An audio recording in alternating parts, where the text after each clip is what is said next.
Ah, anti-pessimisme.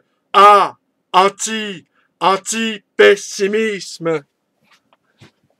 Bonjour, bienvenue dans ma bibliothèque. Nous sommes à Montréal, le 9 décembre 2012. Mon nom est Bruno Lalonde. Matinée hyper chargée. Je suis allé chercher encore d'autres livres chez ce monsieur qui part s'installer en banlieue de Tel Aviv et qui nous disait vivre des sentiments mélangés. Il y avait des boîtes de photos de son enfance, photos de sa famille. Et on fait quoi avec ces photos-là d'enfance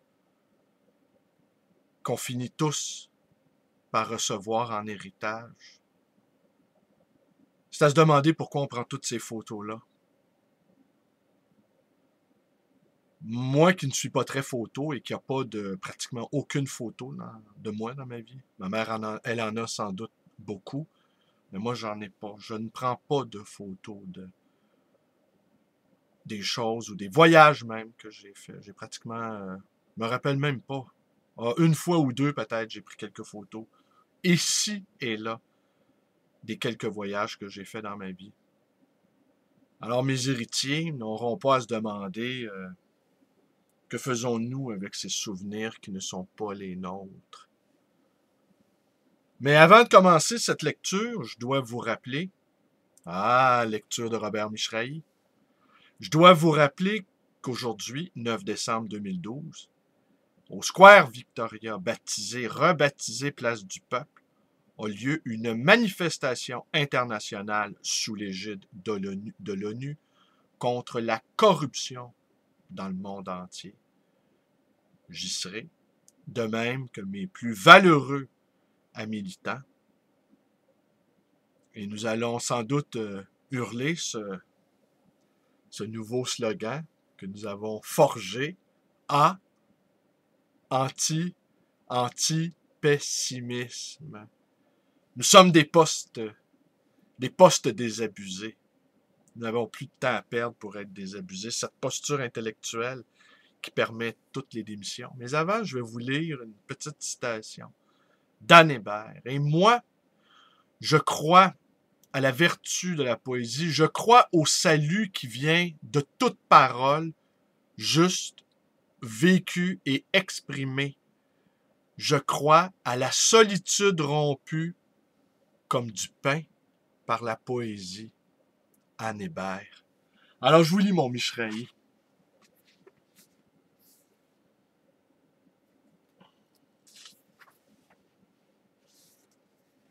J'ai toujours ordonné ma vie à un idéal à la fois proche et situé bientôt dans mon univers réel et lointain, situé au-delà de ce que l'on désire couramment, richesse, pouvoir, notoriété. Cet idéal que la conversion du regard rend accessible et présent est la plénitude du sens, l'intensité de vie et de joie dont je parle dans mes livres et que j'ai souvent évoqué ici. Mais le terme idéal ne me convient pas, car le but proche et lointain que je poursuis s'ancre sur le désir. Le mien, celui de tout un chacun, et concerne donc à la fois la réalité présente et la réalité à venir. Mais si idéal ne convient pas, peut-être faudrait-il dire valeur. Il est vrai qu'une valeur ou la valeur avec un grand V est une motivation de l'action.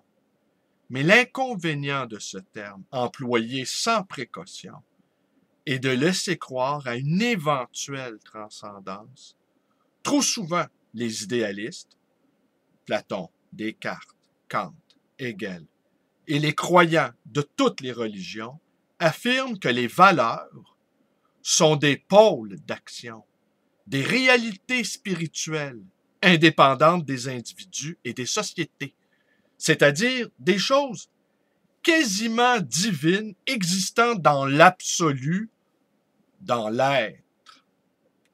c'est pour éviter ces implications dogmatiques et répressives que je propose le terme de préférable pour désigner le but ultime que j'assigne à l'éthique et à ma vie.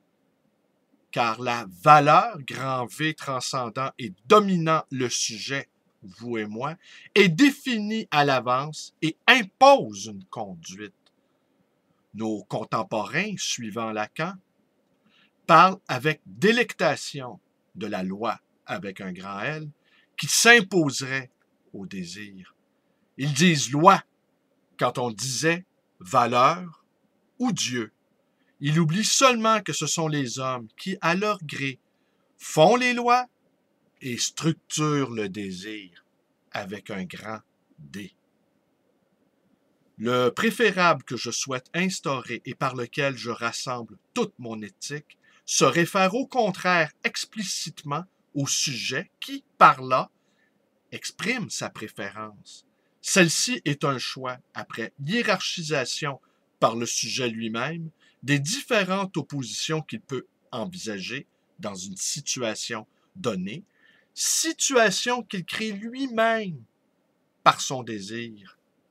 La préférence éthique et existentielle est un libre choix du sujet, alors que la valeur est une exigence d'origine extérieure qui est censée s'imposer au sujet et se présenter comme une entité objective et impersonnelle.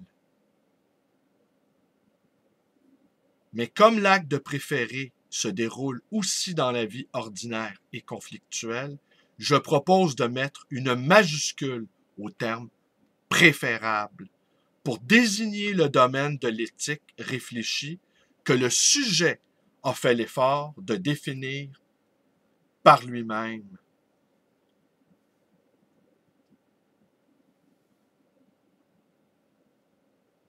Le préférable est cela que le désir plus que toute autre fin. Il est cette fin pour laquelle le sujet est capable de risquer sa vie. Le préférable, qui est le nom que je donne à la vraie joie, plénitude personnelle et partagée, splendeur discrète et enthousiasme de vivre, ce préférable est donc à la fois le signe de l'intensité universellement accessible et le signe libertaire de la singularité. Pour le dire prosaïquement, tous désirent à bon droit le bonheur, et chacun, avec les ressources de tout être humain, peut inventer la forme singulière de son bonheur, les contenus incomparables de sa joie. Ben c'est ça, la joie spéciale, avec un grand S. Et cet après-midi, je retrouve donc mes amis litants, mes amis lisants, mes amis liants.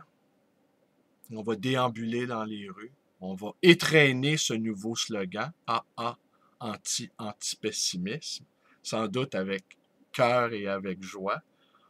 On va se retrouver, on va être encore observé, photographié, fiché par, vous savez qui, n'est-ce pas? Nos straight men, nos faire-valoir. Ces policiers sans qui nous ne serions rien, sans qui personne ne nous remarquerait, n'est-ce pas? On a besoin d'eux comme d'un révélateur. Ils nous mettent en valeur avec un petit V.